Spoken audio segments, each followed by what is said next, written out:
No es tu guión.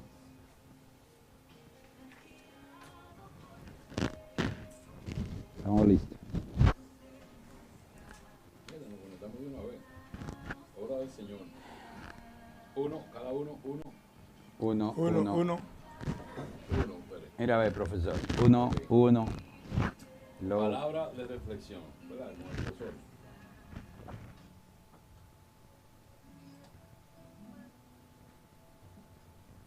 Venga, pero yo no me veo en esa cámara. Hay que echarle un poquito. No saliste. Tu pelito para acá. Ahí. Ahora sales. Ok. Poco salgo.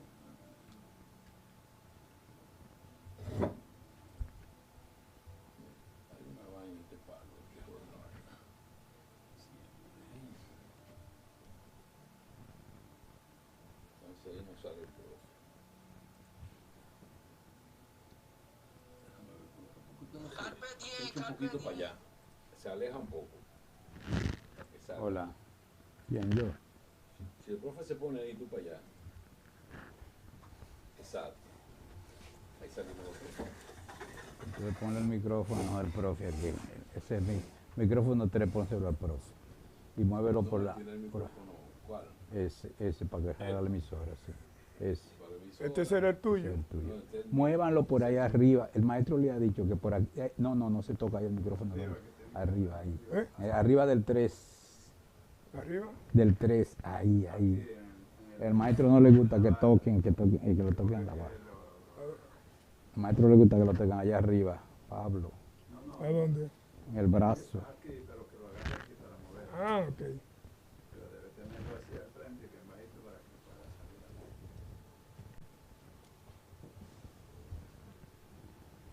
Hola, se escucha, Lorenza. A ver. Mira, ve, maestro. Aló, aló, aló. Hola. Sí, ya, me escucho. Ahí salimos los tres. Ok, dale. Vamos. Entonces, pero te falta este aquí. Trata de levantarlo un poquito nomás. Así. Para arriba. No, para abajo. Bájalo. Tú quieres que se caiga con todo. Bájalo. Así, súbelo. Entonces, no estoy entiendo. Súbelo. Ahí. Eso. Padre. No lo muevas.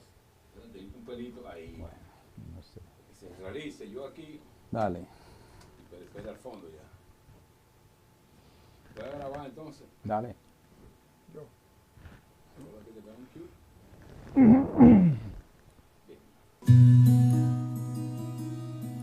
En Hablando de Salud, palabras de reflexión.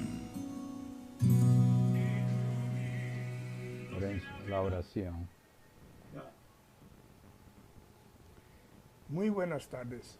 La reflexión de hoy es sobre lo que dijo un sabio sobre la vida. Un sabio dijo que la primera oportunidad se da, la segunda se gana y la tercera no existe. Una gran realidad. Continuamos hablando de salud. Hablando de salud, porque la vida es lo primero.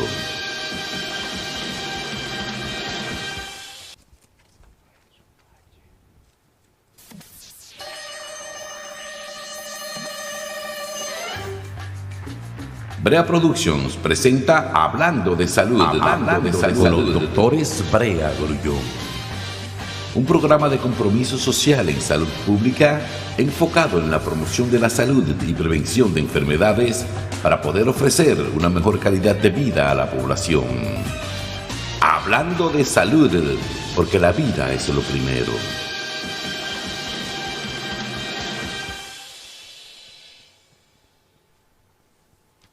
Damas y caballeros, sean todos bienvenidos a una entrega más de su programa Hablando de Salud, porque la vida es lo primero. A cargo de sus anfitriones, conductor.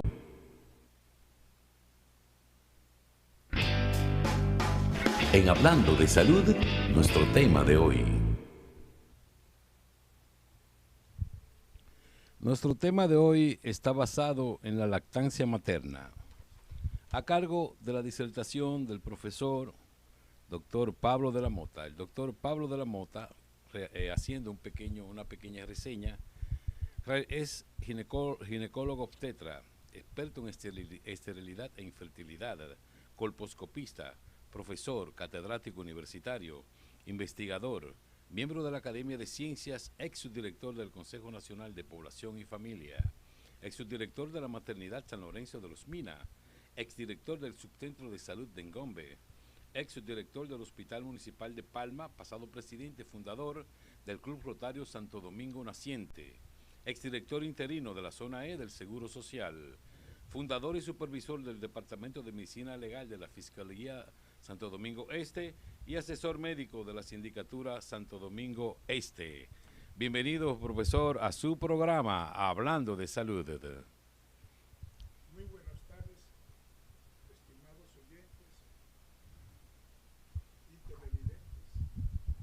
Vamos a tocar un tema hoy que está cargado de muchos problemas, de tabúes y prejuicios, que es la lactancia materna, que es un tema que se le ha dado muy poca importancia, a pesar de que hace varios años se hizo una cruzada prácticamente sobre la lactancia para que todas las mujeres tuvieran el deseo de dar el seno.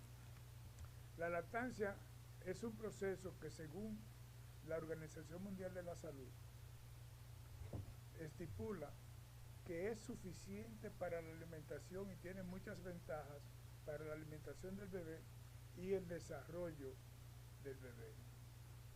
Es una práctica milenaria, o sea que la lactancia se usa de hace miles de años, pero aún persiste la duda sobre ella. Hoy en día vamos a tratar de la consideración de lo que es lo verdadero de la lactancia y tratar de echar abajo las dudas que ustedes tengan sobre ella. Para seguir, vamos a hablar de lo que es la lactancia. La lactancia, su proceso fisiológico, o sea, su proceso normal o de producción, es que cuando la mujer pare, pone el niño a chupar el seno, de inmediato hay un estímulo al cerebro, a un órgano que va a producir unas hormonas como son la prolactina y la oxitocina. La prolactina es la hormona que se va a encargar de la producción de la leche. Y la oxitocina es la que se va a encargar de hacer que la leche salga por los conductos galactóforos. Esta, por ejemplo, la prolactina se produce en la cara anterior de la hipófisis. La oxitocina se produce en los núcleos paraventriculares y núcleos supraórticos del tálamo, y entonces ahí es estimulada por la acción del bebé chupar el seno, que sin ella no va a salir la leche por el pezón.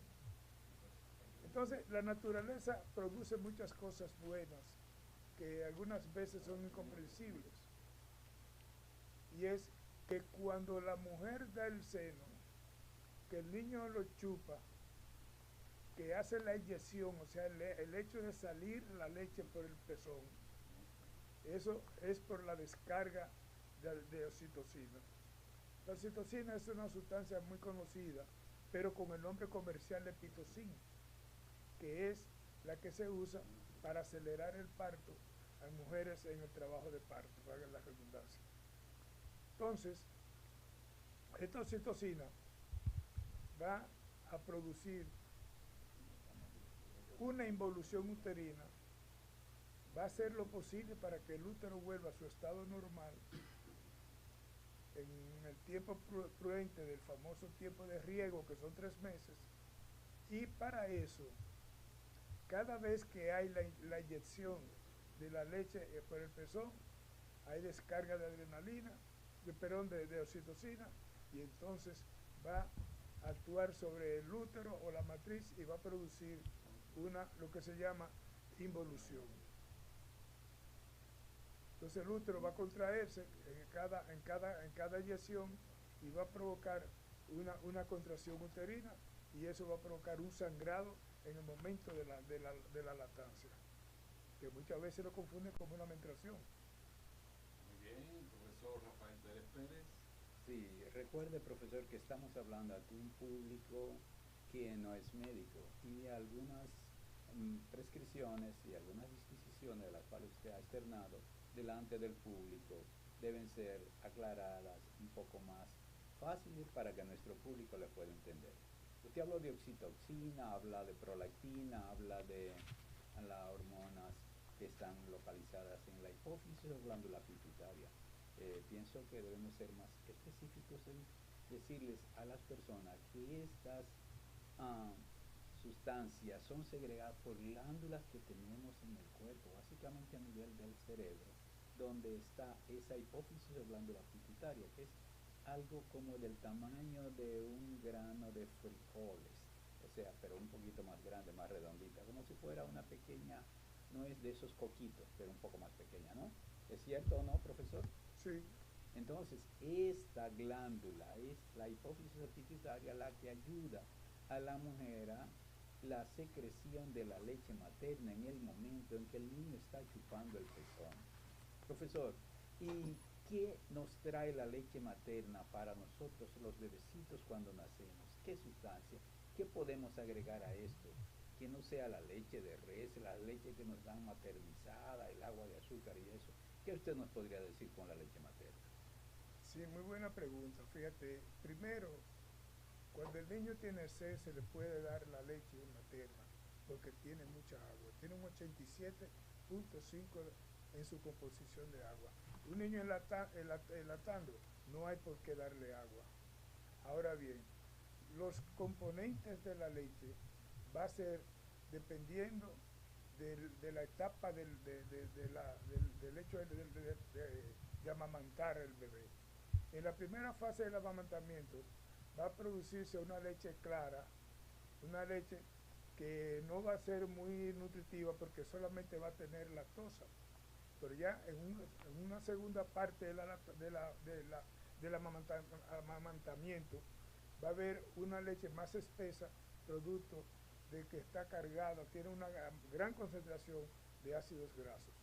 Pero en sentido general, la composición básica de la leche son proteínas de alto valor biológico, tiene minerales, tiene macroelementos, tiene microelementos que son muy necesarios para el crecimiento y el desarrollo del bebé. Profesor, pero también pienso que esa leche materna tiene algunos anticuerpos para evitar enfermedades en los niños. La leche materna realmente no la tiene. ¿No la tiene? Quien la tiene es el calostro. El calostro. El calostro se produce en las primeras horas de haber nacido el niño, de haber dado a luz la mujer.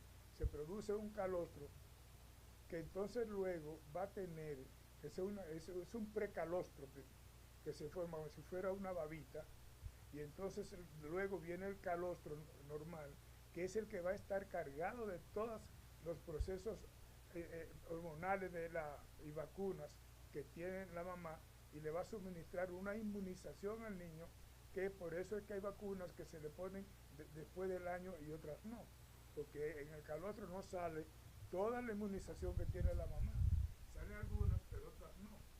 Entonces luego del calostro, a los 3 días, es que viene a producirse la leche ya transicional.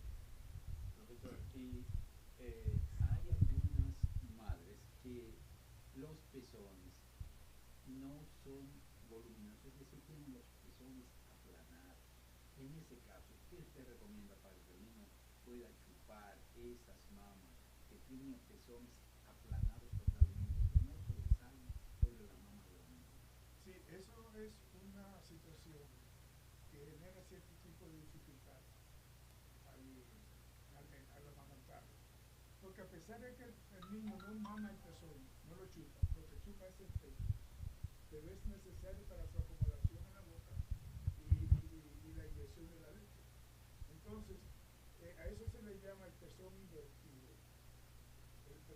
sentido se produce cuando no hay los filamentos musculares adecuados para hacer salir el pezón y entonces se queda adentro porque o no hay las fibras musculares o son muy cortas, por eso el pezón se queda dentro del seno. Entonces ahí lo que se hace es se pone ¿Se recomienda el chupador o no sé, no, para extraer la leche, para extraer no la sé, leche? el extractor de leche es imprescindible, entonces se guarda en la nevera y luego se le da.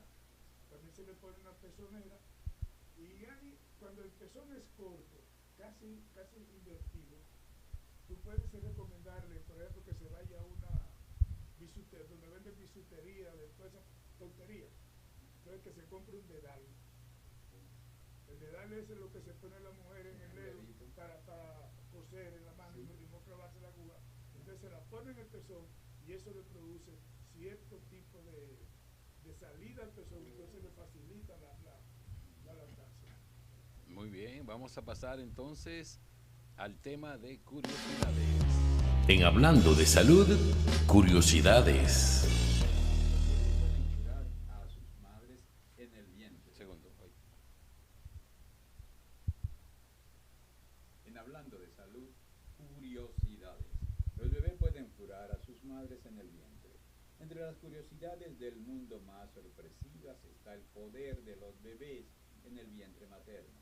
En este sentido, no solo las madres cuidan de sus hijos, sino que los bebés también cuidan a sus madres.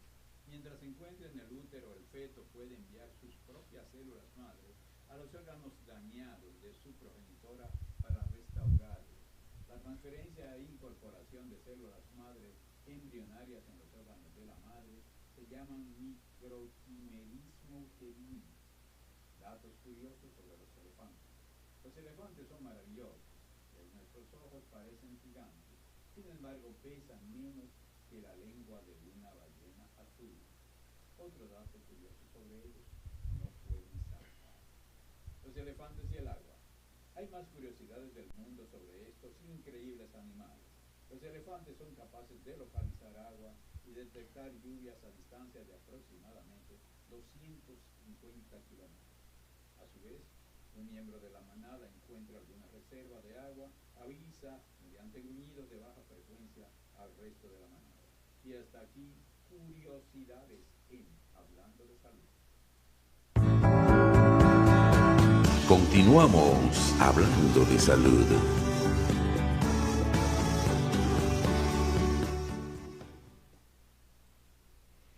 Continuando con nuestro tema de hoy, lactancia materna, a cargo de nuestro profesor, el doctor Pablo de la Mota, queremos saber qué es en realidad la lactancia materna y hasta cuándo puede extenderse esa lactancia. Porque ya vemos que algunos lo quitan a los 6 meses, algunos no le dan nada, a veces lo ve uno hasta de 10 años amamantando.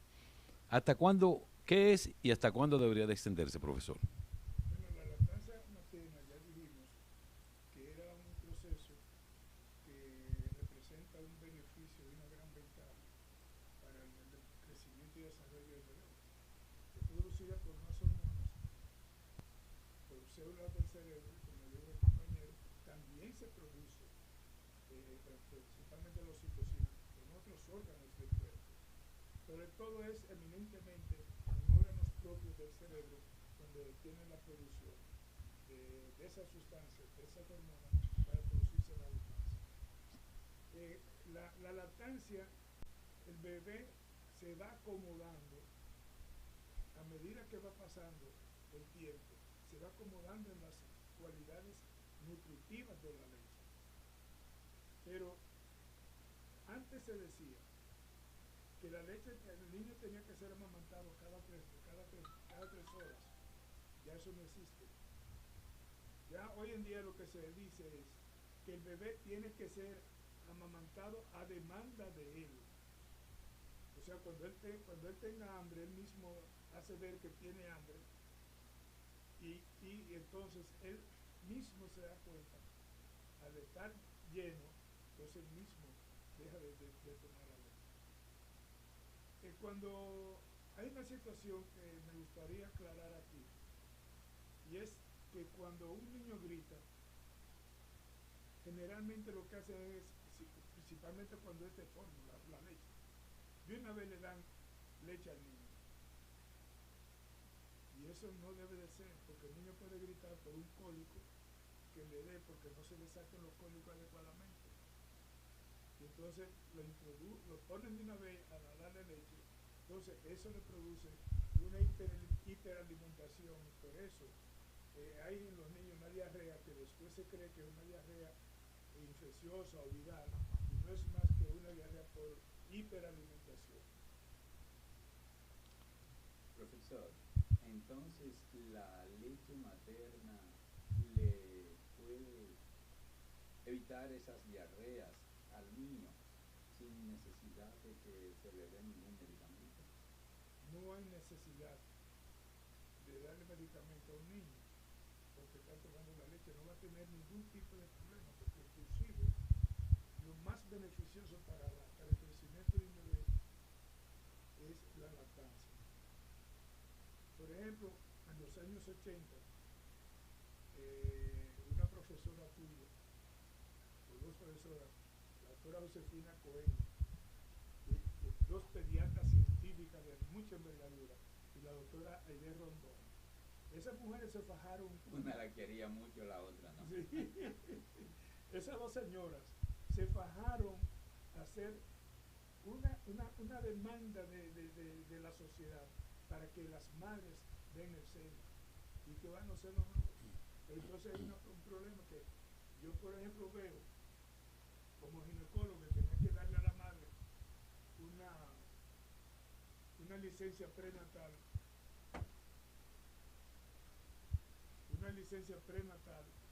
a las 34 semanas, y después que paría le daba la otra licencia.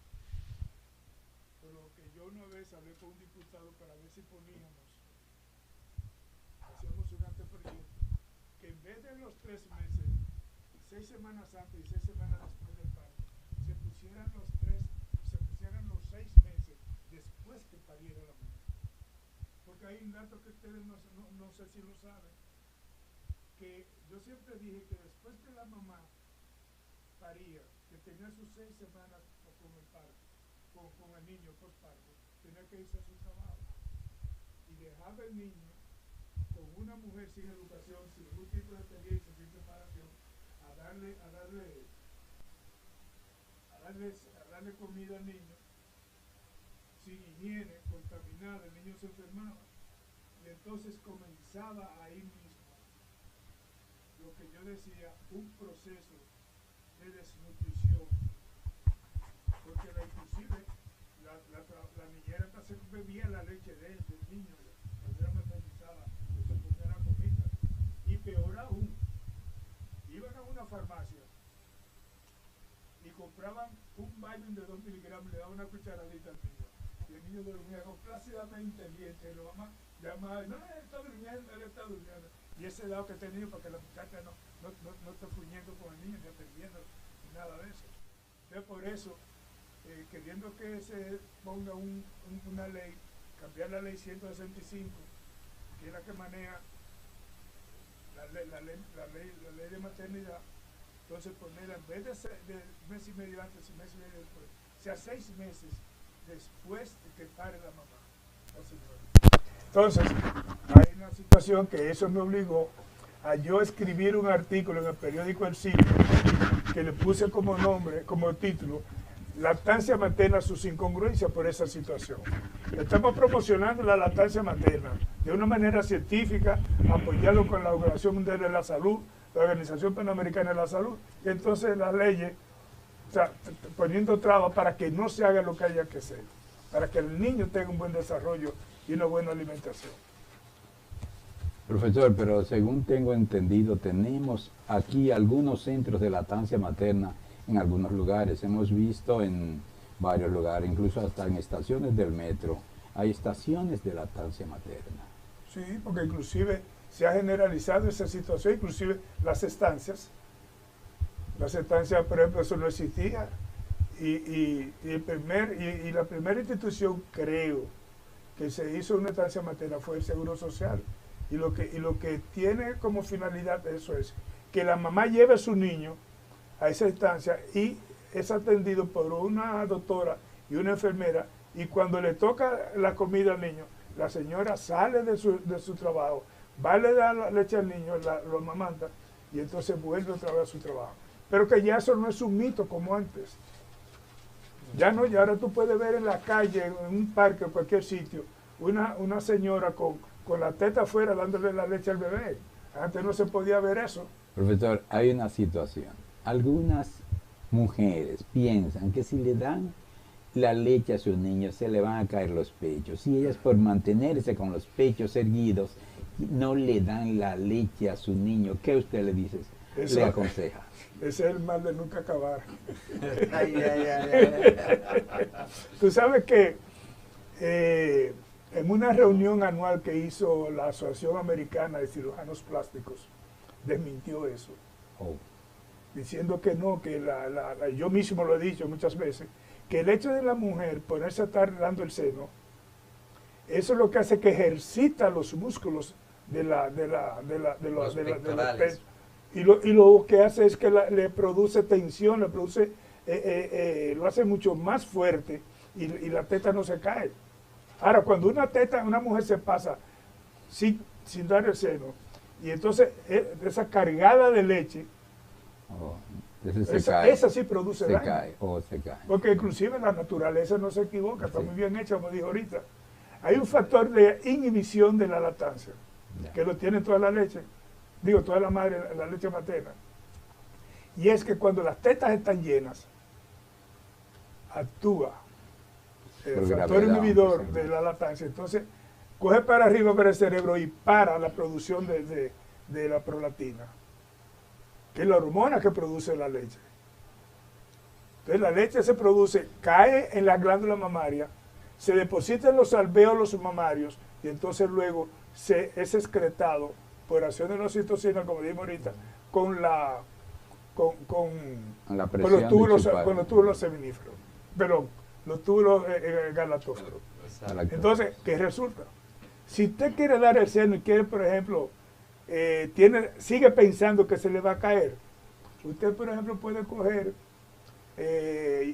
hielo, agua fría, o puede coger gorros de hielo y se lo frota. Se coge hielo y se frota de manera circular en todo el seno, el hielo, por 1 minuto, 2 minutos. Y también puede coger de una manera natural el aceite de almendra, la rosa de mosqueta y el aceite de oliva y sobarse todo el seno con eso, con ese tipo de aceite, con cualquiera de los tres. Entonces, ese aceite lo que va a hacer es hidratar su teta y va al mismo tiempo darle tensión, va a nutrir el tejido mamario. De la teta. El tejido mamario. Sí. Muy bien, profesor. Una pregunta interesante que me gustaría hacer, porque realmente este tema es muy interesante para todos nosotros y básicamente para las madres, porque realmente son sumamente importantes esto. Por ejemplo, las contraindicaciones. Cuando usted dice, este paciente no puede amamantar, o cuando usted dice estas contraindicaciones son relativas, hay contraindicaciones absolutas. Entonces yo quiero que usted nos oriente un poco sobre las contraindicaciones de la lactancia materna. Bueno, yo te voy a decir lo siguiente, es una pregunta hasta es difícil de contestar. Pero lo más fácil es decir, usted no puede dar leche. Hay que saber por qué. Exactamente. Y la más frecuente de todas es una mastitis que se produzca por irritación del bebé al chupar el seno. Se produce un coartamiento del pezón, que entonces uno le pone su pomada de A y D y eso le restablece la cicatrización, pero no se le puede dar porque va a seguir. Entonces, cuando hay una mastitis, no puede dar el seno porque entonces esa pus que hay ahí se la va a tragar el bebé. Exacto. Y entonces también va a producir Gastroenteritis. no, todo no, eso, eso es lo sí. de menos. Infecciones sistémicas. Sí, y la garganta. Sí, sí. Entonces, hay una contraindicación absoluta. Sería una mujer que esté tomando medicamentos supresivos. Ok. Antidepresivos. No, supresivos. No, O supresivos. Y supresivos. antidepresivos también. Sí. Por ejemplo, el alcohol es una indicación de no absoluta, pues tú tienes que dejarlo. Pero Exacto. cuando tú no puedes dejar algo, por ejemplo, una persona que te haya que darle radioterapia o esté tomando medicamentos para algo maligno, no puede dar el seno. Profesor, entonces, Pero un caso en México. Hace como 20 años pasó, una cosa así, 15 a 20 años. A la muchacha se le hace el diagnóstico de cáncer con 20 semanas. Entonces, en México tiene la escuela mexicana, tiene en la nomenclatura que toda mujer por debajo de 20 semanas tiene un cáncer, hay que evacuar el embarazo.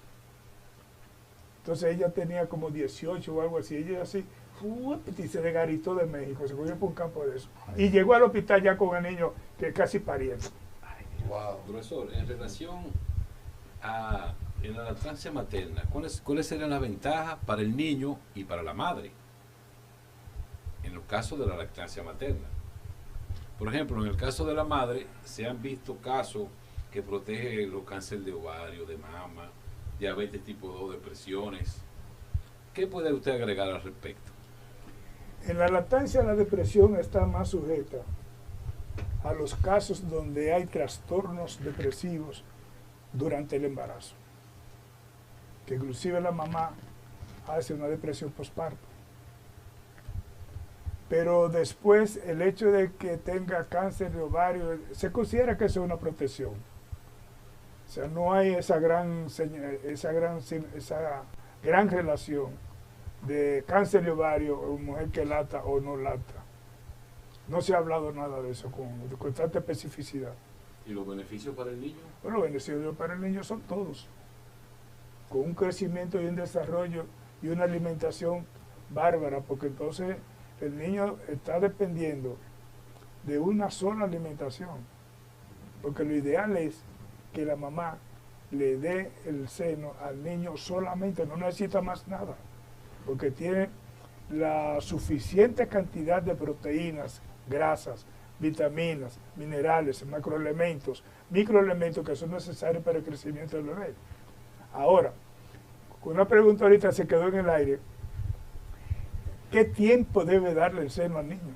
Eso es muy importante, profesor. El destete. El Sí. destete, sí, porque, por ejemplo, para mi tío, él cargaba la silla. Mami, ven, ponte aquí para que me dé el seno. O sea, él tenía ya un tiempecito. Entonces, Como ¿a 10 qué edad años, es que como se 10 debe de años. hacer Ay, el no. destete de los pacientes para que sea beneficioso tanto para el niño como para la madre? Antes de contestarte la pregunta, déjame decirte una cosa, que en los casos de los recién nacidos, el tener siempre el contacto con la teta de la madre del niño, eso le da mucha confianza y le aumenta y le produce una autoestima. Pero aún hay otra cosa, que el lado de la cara que más contacto tiene con la teta, ese lado es más bonito. ¡Ey! ¿Y en qué tiempo debería de iniciarse la lactancia materna? No tan pronto el niño sale.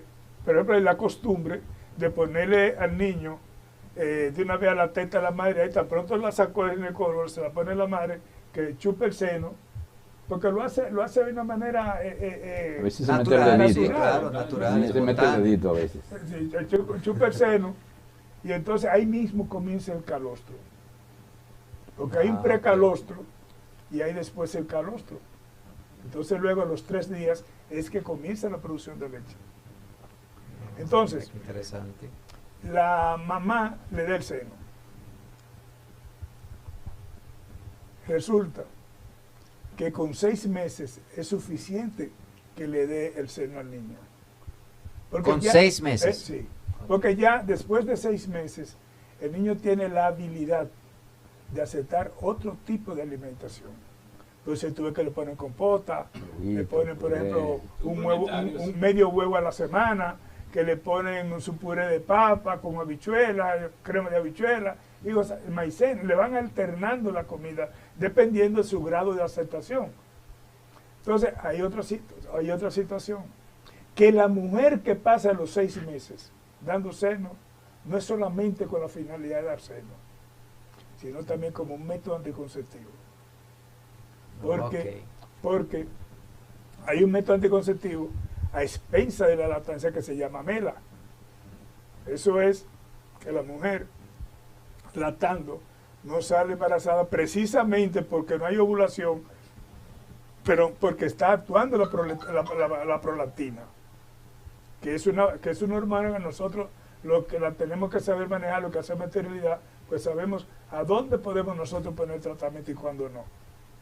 Pero entonces, que resulta que cuando una mujer está dando el seno y lo usa como método anticonceptivo, si esa mujer recibe la menstruación, tiene un 4.3% de posibilidad de salir embarazada por cada 100 mujeres.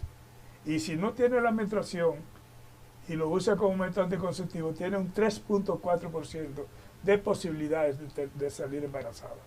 Muy bien, profesor. Aquí en su programa Hablando de Salud, vamos a continuar con efemérides. En Hablando de Salud, en Hablando de Salud, efemérides. En Hablando de Salud, efemérides. Hoy es miércoles 10 de mayo del 2023. Faltan 235 días para el año 2024. Día Internacional de la Lucha contra la Transfobia. Efemérides nacionales. 1844. Juan Pablo Duarte expresa su deseo a la Junta Central Gubernativa de ir al Cibao y prestar sus servicios en la expedición que debía partir hacia San Juan de la Maguana y demás lugares fronterizos. 1962. Las autoridades detienen en el aeropuerto Punta Caucedo al ex miembro del Servicio de Inteligencia Militar SIM, Ángel Salvador Rodríguez Villeta, Papi, cuando intentaba dejar el país disfrazado de mujer. 1998. Muere en su residencia campestre de San Cristóbal el máximo líder del Partido Revolucionario Dominicano PRD, doctor José Francisco Peña Gómez. El extinto Peña Gómez, líder nacional más reconocido en el mundo de nuestro país, hablaba 7 idiomas. Efemérides internacionales. 1508. Miguel Ángel firma el contrato con el Papa Julio II para decorar la bóveda de la Capilla Sixtina del Vaticano. 1994. Nelson Mandela asume la presidencia en Sudáfrica y aboga por la reconciliación de la nación. 2010. Científicos alemanes de la Universidad de Greifswald anuncian el descubrimiento en el Mar Caribe de varias islas sumergidas hace millones de años, a una profundidad de entre 800 y 1000 metros. Y hasta aquí efemérides en Hablando de Salud. Estás escuchando Hablando de Salud. Muy bien, estamos aquí en su programa Hablando de Salud. Profesor, yo he visto, por ejemplo, que hay pacientes que se le cae el cabello. En esos casos, ¿se recomienda que sigan lactando o no? No hay por qué prescribir la lactancia en esos casos. Lo que sí hay que tener cuidado con sustancias que se usen para hacer salir, porque sí pueden ser absorbidas por el cuero cabelludo, pasar a la sangre y pasarle al bebé. Pero si se le cae el cabello no pasa nada. No pasa nada. Ok, perfecto. Bien, profesor, en relación también a esos mitos que existen, los empastes dentales, como son la amalgama de mercurio, ¿producen alteraciones en el niño? No. ¿Y Lo único que hay que tener cuidado con eso, que por eso es que muchas veces se le pide autorización al obstetra